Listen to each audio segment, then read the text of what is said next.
This is a Film Stories original podcast.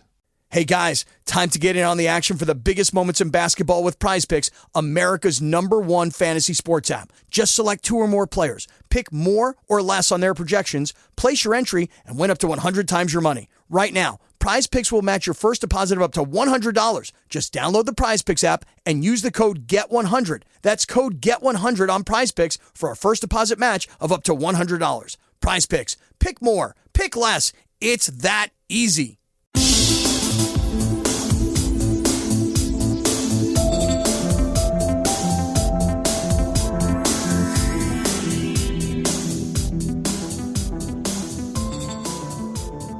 Welcome to the X-Cast X-Files Podwatch, episode 82.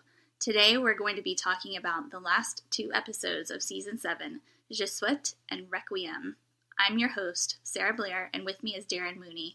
Hi, Darren. I feel like it's been ages since we've spoken last. How are you? I'm grand. It's been almost an entire season. It's been over an entire season. Yeah, right? All right, first, let's talk about Souhaite. This episode originally aired May 14th, 2000, and it was written and directed by the illustrious Vince Gilligan. Did you know that I am a huge fan of his?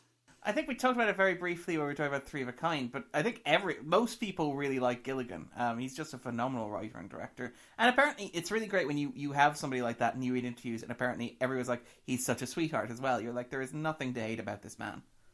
Exactly. Yeah.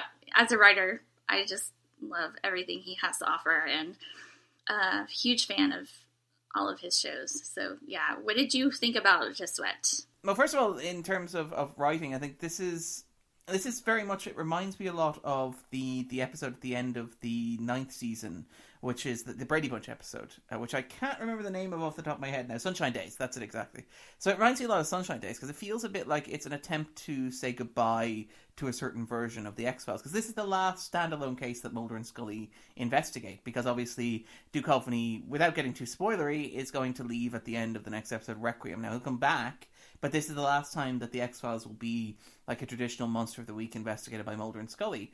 And I feel like it's appropriate that Gilligan did this. And like a lot of the 7th season, when they're producing it, there was a sense that they didn't know whether or not the show was going to end that year. So there was a lot of like, well, it's the last year, so we got to do some stuff. You know, we'll finally let Vince Gilligan write his X-Cops episode. We'll finally explain what happened to Samantha Mulder. And with Souhaite, it's kind of like Gilligan seems to have been, well, okay, well, I will finally direct an episode.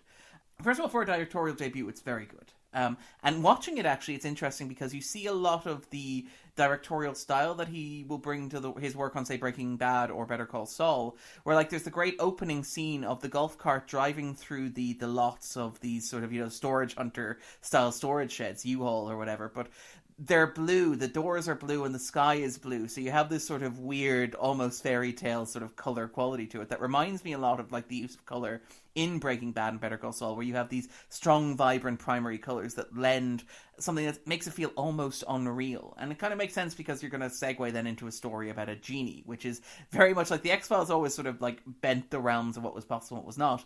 But the fact that this is an episode about a genie is perhaps one of the most audacious and unrealistic and sort of like out there episodes of the X-Files in a season that included first-person shooter. And I feel like it works very well in that sense. And I feel like Gilligan's direction, while, it's still not as finely honed as, say, his work on when he directed, like, Better Call Saul and Breaking Bad, it's a lot of potential. And I think that it's interesting because one of the things Carter did was he encouraged his writers to get more involved in the process of their episodes. So, like, when a writer was handed an episode, they were in charge of seeing it through from, like, the beginning through to the end. There's the famous story, Squeeze, the second episode of the first season, or the third episode of the first season, where James Wong and Glenn Morgan got into a row with the director of the episode, and Wong apparently, allegedly, edited the episode, or was heavily involved in the editing of the episode in order to save it, for example. And, like, Darren Morgan has talked about the end of the episode as a final rewrite on the story. And, like, there's a sense that, like, this is the logical extension of that, is that you have these little nuggets of television that are essentially, like, auteurist in nature. Like, this is the pure vision of Vince Gilligan. And it's really great. And it's one of the things I really like about the X-Files is you have that room for unique voices and unique sensibilities while fitting within the same sort of framework of the show. Absolutely. Yeah. Beautifully said. Just to go back to a little bit about what you said with the colors and the vibrancy of the sky and everything. One of the things that I really liked was the carpet was sort of this faded, old, dusty carpet, which really went along with the Jin sort of feeling about the world, where she had been, alive so long, and she was just sort of faded and tired and just wanted to be observing the world from afar and not having to grant wishes anymore. It's like a mundane magical realism, which I think works really, really well. This is the episode where whenever I do a rewatch, this is the one I stop on.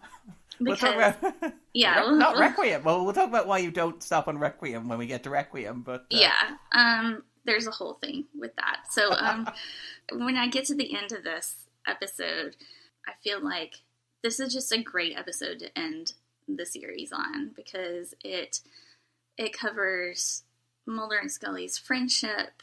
It gives Scully, finally, after all this time, she gets her chance to have something scientifically proven in her hands, this amazing phenomenon that she's so excited about, this invisible man. And she just has, I love how she has so much fun with it. And putting the paste on, putting the, sort of the fingerprint dust. But again, we talked about this when we talked about, what was it, Three of a Kind, where Anderson is just having great fun. And it's impossible not to love scenes of Anderson having fun as Scully. It's just... Exactly. You can just feel the joy coming through. It's just palpable.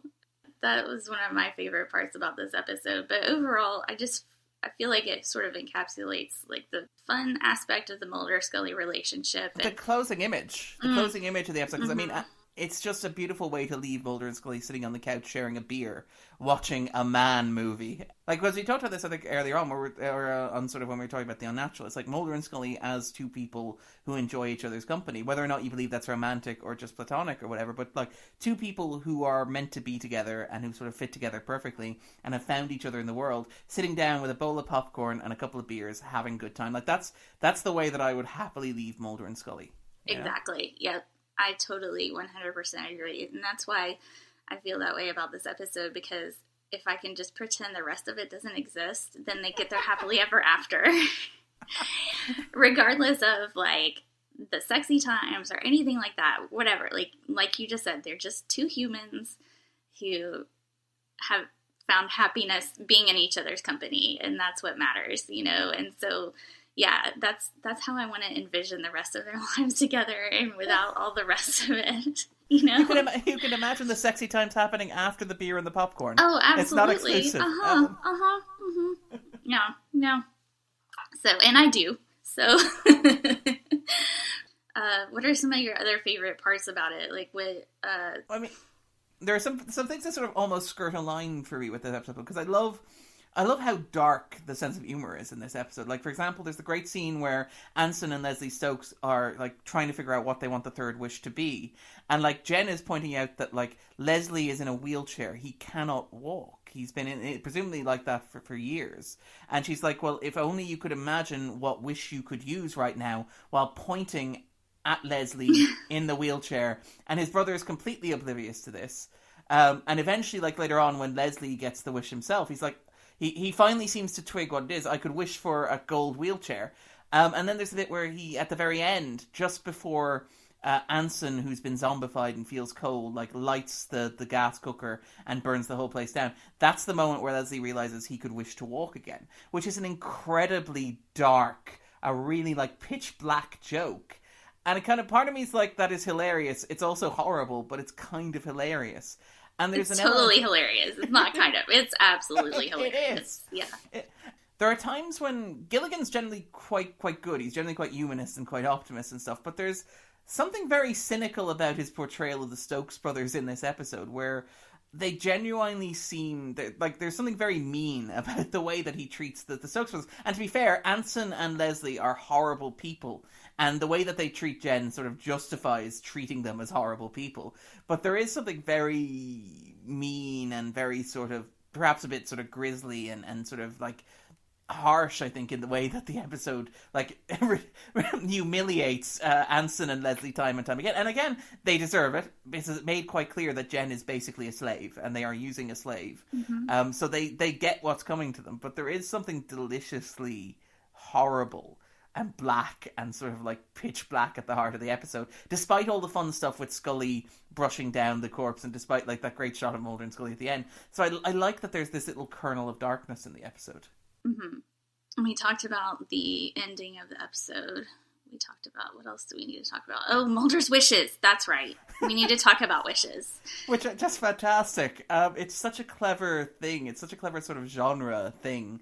Like the idea of a genie, or it's basically a monkey paw situation. So you have a monkey paw and it grants the wishes in the worst possible manner possible. You know, it's like, it's the famous story, the horror story. It's from the 20s, I believe, where like a family gets a monkey paw that will grant 3 wishes, and those 3 wishes are, you know, they're horrible. Like, so they wish to be rich and their son dies and they get an insurance payoff, and they wish for their son to come back to life, and he comes back as a zombie, which is directly referenced here with I think Anson coming back as a zombie.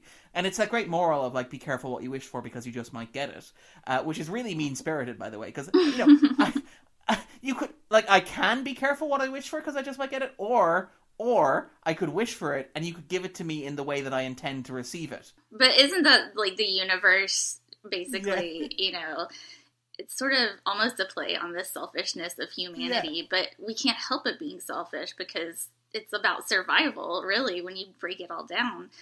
And I like that the episode like plays that through to its logical conclusion, because Mulder is obviously, well, first of all, he's smarter than the Stokes brothers, but he's familiar with how the genre operates. Like he's obviously read The Monkey's Paw and stuff like that. So you have the great scene where he tries to figure out how to make a proper wish. And it's just this legally binding contract that just spools on and on and on. And it's like, and then, you know, obviously he comes to the realization at the end that if you have to work that hard to get your wish to work, then the point is that the wish shouldn't work, you know? Exactly. But I like that the episode goes to the point of having Mulder, because Mulder, that is a very Mulder thing to do, which is like Mulder being stubborn to the point of refusing to understand what's actually in front of him because he wants to believe that he's smart enough to make it work in the way that he wants it to work. Isn't that sort of indicative of his whole personality, though? Because this whole time, on the entire series, he just wants to make this alien conspiracy work. He wants to find the truth. He is relentless. He wants to, you know, get this wish perfect, and he knows he can do it if he just tries hard enough. And then you've got Scully, and she just comes in and drops a truth bomb and walks right back out, and he's like, okay, I get it, Scully. Yeah. Because I mean, one of the defining aspects of Mulder's character is that, like, and I like Mulder a lot. I think he's a decent human being, but he's also repeatedly, willfully oblivious to the incredibly obvious things. Like, there are points in the series where, for example, he's completely blind to the fact of how much Scully has lost. He commits wholeheartedly to things, and like, in this, he commits wholeheartedly the idea of making the wish work. So he's completely blind to the fact that Jen is basically a slave until at the very end he realizes it and does the right thing. And I think that's a really nice Mulder sort of character beat, is that, like, he's not mean, he's not vindictive, he's not horrible, because he wishes for world peace. Like, he does, as much as Jen might pick apart that he's doing it because of for an ego trip. Like, Mulder genuinely does want the world to be a better place, but he's just, because he's so focused, he's oblivious to, like, something that's right in front of him. You talked about how this is the perfect place to leave Mulder and Scully, and in many ways it is, and part of that is because it has that perfect Mulder journey, where it's like he realizes what was really important, that the truth was right in front of him all along, but he just got so lost in his obsession.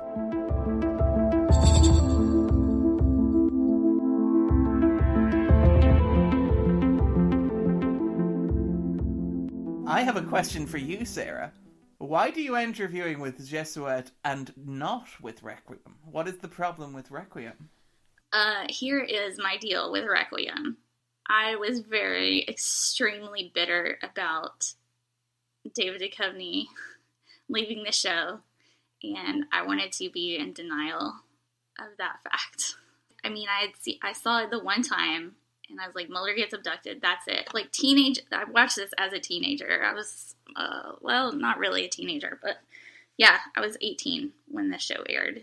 I was like, this is my favorite show, and it's not going to be the same without Mulder, and I refuse to accept this. So for all this whole time, 17 years, 17 years, I refused to watch that. And then finally, I was doing my Blair Watch project for the show and decided to go through season 8 again, and finally sat down and watched it, and it's such a good episode. I'm so mad at myself because the Skinner angst is worth everything. Poor suffering Skinner. Can he suffer more? Oh. He can always suffer more. Yeah, so, there you go. That's my reason. You're welcome. No, that's good, actually. That's a pretty good reason, to be honest. One of the things I like about Requiem is the fact that it serves... It was written at a time when they didn't know whether Duchovny was coming back, because he only announced he was coming back when he settled the 7th season behind the scenes is a horror story. It's a train wreck, right? Yeah, it is, because you have the situation of Fox, where Fox are so screwed because they hired Doug Herzog. They have no continuing shows except pretty much The X-Files and The Simpsons. So they literally cannot afford to let The X-Files end on its 7th season, despite the fact that everyone working on it really wants it to. And then at the same time, you have Duchovny, who's embroiled in a lawsuit against Carter because he thinks that Carter swindled him out of money for reruns on FX because he's part of a conspiracy, appropriately enough, with Fox. And at the same time, while that is all happening, you have Duchovny writing episodes with Carter writing episodes in which they are very clearly taking swipes at one another. So I think you can see a lot of Duchovny swiping at Carter in, say, Hollywood AD, where you have this sort of sellout hippie dude, and you can see I think you can see a lot of Carter swiping at Duchovny when he's writing Fight Club, where you have two people who cannot be in proximity to one another without chaos breaking loose. And then you have the fact that Requiem was written at a time when they didn't know for sure whether the show was going to come back for an 8th season. They didn't know if the show came back for an 8th season whether Duchovny would be involved in it. They didn't know whether they're going to try and transition to a series of movies, because I think Carter had wanted the sequel to Fight the Future to be released in 2000, which really wasn't viable in April or May of 2000 when they're writing this. They didn't know what context the episode was going to be received in until it was actually broadcast, which is just remarkable for a piece of television. So it was written in a way that it had to serve as A, potentially a 7th season finale leading into an 8th season, B, a 7th season finale leading into a series of feature films, or C, as the last ever episode of The X-Files. And that's a lot of weight to put in an individual episode. And I kind of think that it works relatively well in those three ways. It's the episode where Mulder is abducted, but I feel like Mulder being abducted, while it becomes... I love the 8th season. I actually really, really like the 8th season. But I feel like Mulder being abducted is the perfect place to end his character arc, because, from the outset, he's been the guy who's chased the unknown, who's chased aliens, who's wanted to touch and wanted to prove that the unknown exists. And, one of the ironies of the X-Files has been that, Scully has been abducted. Scully the skeptic, and Mulder was left behind. And, that Mulder's sister was abducted and he was left behind. And so it feels like the end of Mulder's journey is actually him being abducted at the end of the episode, that he finally gets to experience firsthand this thing that he's been chasing for so long. He finally gets, because truth and proof was never really about proving it to anybody else, because, obviously the conspiracy is never exposed to the world. There's never any episode about, Watergate-style revelation about the conspiracy and colonization, the mythology and stuff like that. Instead, it's about Mulder sort of coming to terms and accepting himself. And Requiem is the episode where Mulder gets to be abducted himself. And it feels like, for me, that would almost be the perfect place to leave the X-Files. And it's weird because I imagine an alternate universe where the show had ended on this, in the same way that Twin Peaks ends with, say, Dale Cooper going into the Black Lodge. And, maybe 20 years later, having the X-Files revival pick up from the end of Requiem rather than from the truth, and having Mulder wander out of the woods 20 years later. And I'm wondering, would that have been a better way to end the show, and would that have been a better way to start a revival than what we got? It's ironic because in the years leading up to the end of the X-Files, I would have been happy with Requiem being the last episode of the X-Files ever produced. I would have been happy with Existence being the last episode of the X-Files ever produced. However, because that lottery ball landed on the truth, the truth is pretty much the only season finale since the 7th season that I would not be happy ending the show on. But guess what? That's it. That's where we're ending. It's just a clip show. But anyway, we're not talking about the truth. Let's not get into that. Exactly. So, how do you feel about going back to the beginning? I really like the sort of symmetry full circle aspect of it, but Like, what I really like about it is the fact that it's... Well, first of all, it's Bellflower, Oregon, which from the first episode, that's where Carter grew up, actually. He grew up in Bellflower in California. But, like, one of the things I like about Requiem is the sense that it captures... There's something uncanny and unreal about it, and it sort of plays through the 7 seasons as a whole. There's a sense of, like, reality is not what you take for granted. It's sort of reflected in, like, Carter working on Harsh Realm and The Matrix and like, the 13th Floor and all these movies that were coming out at the same time where the world is uncanny or fake or not real. So, like, when Mulder and Scully go back to Bellflower, Oregon in Requiem, right, it is clearly not the same Bellflower, Oregon that they visited in the pilot, because that one was in Vancouver and this one is in, like, California. So you have this really weird disconnect where they are going back to the way things were, but it's not at the same time. It feels like Mulder and Scully and the show itself have changed. So even when they try to go back to the past, they can't quite recapture it. So you can do stuff like you can have the X on the road from the pilot, obviously, where Mulder spray painted it, marking it. And you can have actors return, like you can obviously have like Billy Miles come back, Zachary Ansley come back. But you also have this sense of like things being fundamentally different. And I think that that's something really powerful about the episode. Something that really sort of resonates with me is the idea that, like, Mulder and Scully have changed fundamentally in the 7 years. And, like, there's a scene where Mulder and Scully comes in to visit Mulder in their motel room. And obviously that's mirroring the scene in the pilot, the really sort of creepy exploitation scene in the pilot where Scully comes in and Mulder has to look at her in her underwear to see if she's got, like, alien abduction marks, which is clearly something that was added when the network was like, can we make Gillian Anderson seem like more of a sex object? Is there a way to do that? And the show sort of steered away from that in later seasons. But here you have that play out again. And it's this really sweet scene where Scully comes in and she gets into bed and Mulder lies down and sort of cuddles next to her. And he has this reflection, having seen her with the baby, which I have very mixed feelings about how the show treats Scully as a mother. I think that there's some very problematic stuff there, but that's stuff that you could talk about in like the 5th season and the 9th season. But I like the setting up of the idea that Scully gave up a family to work on the X-Files with Mulder, and Mulder sort of having that epiphany when he watches her with the baby, and sort of like saying that to her, saying that like, look, you've given all this up to do this thing that we're doing, and like, is there a point to it anymore? And then at the end of the episode, having it revealed that she is pregnant, she's going to have a child.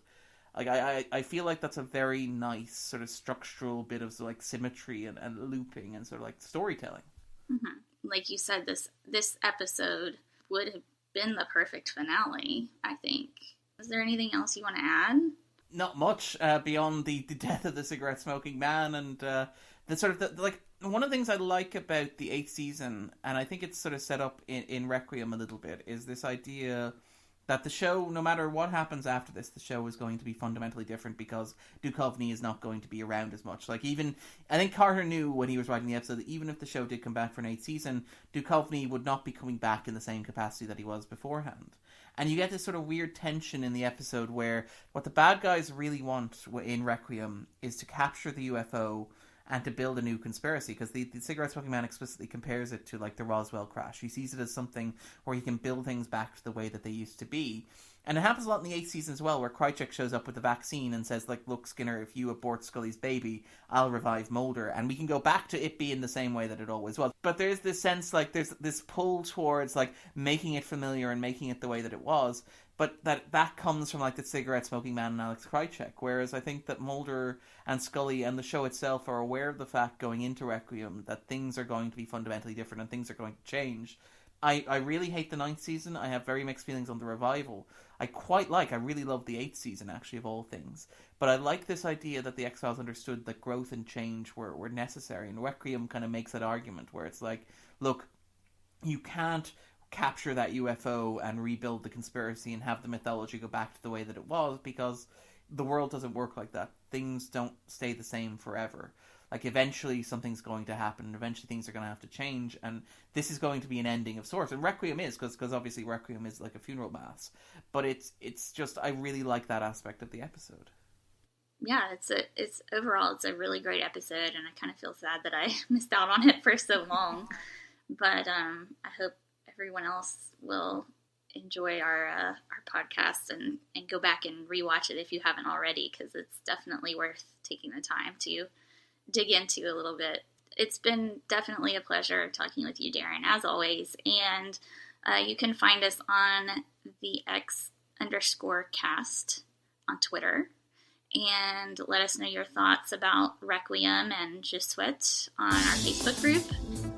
Coming up on our next episode, we'll be digging into Season 8, and we'll absolutely be looking forward to having you all back with us tomorrow. Thank you so much for joining us. Until next time, trust no one.